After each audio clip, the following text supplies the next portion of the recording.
Assalamualaikum warahmatullahi wabarakatuh. Bagaimana kabarnya hari ini anak-anak? Alhamdulillah. Mudah-mudahan kalian tetap semangat untuk belajar, semangat untuk menjaga kesehatan tentunya di masa pandemi yang belum saja berakhir sampai hari ini. Oke, pesan Ustadz, gunakanlah waktu kalian di rumah sebaik mungkin, gunakan yang positif, bisa belajar, bisa membaca, bisa apapun itu yang kegiatannya positif, membantu orang tua, intinya kegiatan itu positif. Oke, Ustadz lanjutkan di materi PKN tema 3 sub 1 di pembelajaran 2, hak di rumah, sekolah, dan masyarakat. Kita tentu sudah tahu apa itu hak. Hak adalah sesuatu yang harus diperoleh setiap orang sejak lahir. Ambil contoh, nyaman saat belajar di rumah merupakan hak kalian di rumah. Lanjut. Belajar dengan nyaman di sekolah merupakan hak kalian di sekolah. Berarti harus nyaman. Itu hak kalian. Yang ketiga, ikut serta dalam kerja bakti merupakan salah satu hak di lingkungan masyarakat. Oke. Contoh faktor-faktor yang mempengaruhi penggunaan hak di lingkungan rumah. Apa faktor yang mempengaruhi penggunaan hak? Yang pertama adalah kemampuan ekonomi keluarga. Yang kedua, aktivitas orang tua. Yang ketiga, aktivitas lain di rumah. Intinya aktivitas lain contohnya bermain. Faktor yang mempengaruhi penggunaan hak di sekolah. 1. Waktu belajar. Yang kedua, waktu bermain.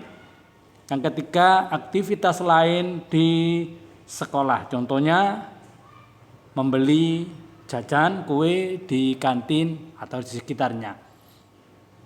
Oke. Contoh faktor yang mempengaruhi penggunaan hak di lingkungan masyarakat. Yang pertama adalah kesadaran masyarakat dalam menjaga kebersihan. Itu PR berat buat kita semuanya. Yang kedua adalah usia. Yang ketiga, kesadaran masyarakat dalam menjaga keamanan. Itu adalah faktor-faktor yang mempengaruhi penggunaan hak baik di rumah, sekolah maupun di lingkungan masyarakat. Di pembelajaran 4, kalian akan belajar tentang penggunaan hak yang bertanggung jawab. Hak tadi adalah sesuatu yang harus diperoleh setiap orang sejak lahir. Hak harus digunakan dengan bertanggung jawab agar tidak merugikan diri sendiri maupun orang lain. Hak biasanya baru diperoleh setelah melakukan kewajiban. Nih, diingat-ingat anak-anak. Yang harus kalian ingat-ingat, hak biasanya baru diperoleh setelah melakukan kewajiban. Misalnya, Dedi sebagai siswa berkewajiban belajar dengan tekun di kelas. Tidak hanya di kelas mestinya, di rumah juga, dimanapun. Apa haknya? Hak yang akan diperoleh adalah Dedi dapat memahami pelajaran yang diperoleh di sekolah atau nanti mendapatkan nilai yang bagus. Oke, lanjut. Kewajiban, contoh lain. Kewajiban mematikan saklar saat listrik selesai dimatikan. Apa haknya? Kita merasakan tagihan biaya listrik lebih murah. Oke, kalau alat-alat listrik tidak digunakan, maka harus dimatikan. Apa haknya? Maka tagihan biaya listrik lebih murah.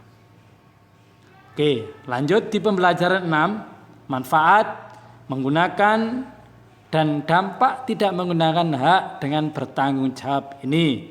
Kalau kita menggunakan hak dengan tidak bertanggung jawab, apa dampaknya?